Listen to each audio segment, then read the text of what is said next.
Now let's look at some lesser-known Google Insider tips. You're probably aware that placing quotation marks around a phrase searches for an exact phrase. This is helpful when you are searching for a common multiple-word phrase or for a popular quote. Using the Control and F keys on your keyboard opens up a search function. You can search for a word or phrase on the page you have loaded. This actually isn't a Google feature, it's a Microsoft feature, but it works for websites too. On a Mac, use the Command F keys. Also, word order matters.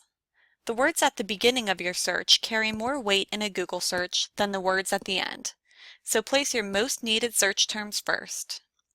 Google skips small words like the, is, etc., unless they're in quotation marks. You may not be aware that Google has some operators that can greatly benefit your searches. The Cite operator allows you to search for a specific domain type or specific website. For example, you could search for refugee crisis and limit your results to only .gov sites, or a specific website like congress.gov. When using any Google operator, make sure that you do not include a space between the colon after the operator and the limiter. Your search should be refugee space crisis space cite colon gov with no space between the colon and gov. File type will return results in a specific format.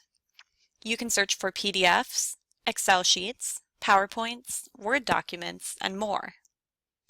Using a dash works like a minus sign. This signifies what words should not appear in any of your results. Remember our Jaguar example earlier in the advanced search? This works the same way.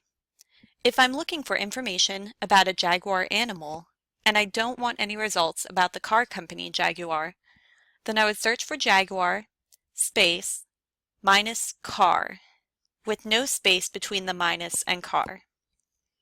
The InTitle operator allows you to search for a word or phrase only in the titles of documents. Every result will have your search terms in the title. Let's try another Google challenge. I want you to search for a PowerPoint about the inventor Tesla, but omit any results about the Tesla coil. How many can you find? Try this in both Google Scholar and Google.com. Pause the video and give it a try. Then I'll tell you how I searched.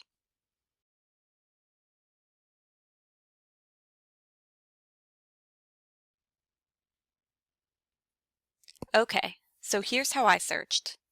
I searched for the term Tesla, then I omitted all results with the word coil in them by including minus coil. Lastly, I limited my results to PowerPoints by including the operator file type colon PPT. The order of the operators doesn't matter. You should get the same results no matter which order you put the operators in. So, how many results did you find? On the date of this recording, November 21st, 2015, I found 6,550 in Google.com and 1 in Google Scholar. In this bonus section, we will learn how to use your Google Scholar library and how to integrate results from the library subscription to Gale into your Google Scholar results. You can save articles to your Scholar library. The only catch is, you have to be signed in to your Google account. As you quickly scan the results page, you can save articles that you want to look at more closely later. The only way to save articles is from the results screen. Once you click on an article title, you are navigated out of Google to that web page. To save an article, simply click the Save button at the bottom right corner of each result. To access your saved results, click the My Library button in the left menu. Once you are in your library, you can categorize your articles by assigning them labels. In my library, I have created 2 labels, Internet Marketing and Social Media and Librarianship. To create a label, click on Manage Labels. Then, create a new label.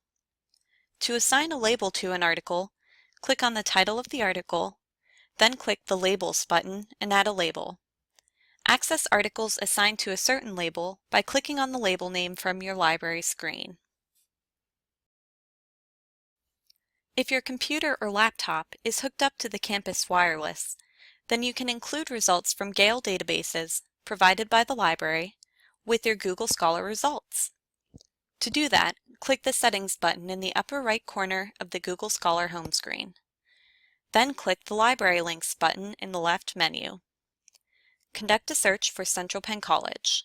Then checkmark the box next to Central Penn College Gale Full Text, and finally click Save. Now you'll be able to see results from Google Scholar and results from Gale. Results from Gale will include a link in the right pane that says Gale Full Text. Clicking on this link will navigate you out of Google Scholar and into Gale. Thank you for listening to this session about Google Scholar. If you have any questions about Google Scholar, contact the library.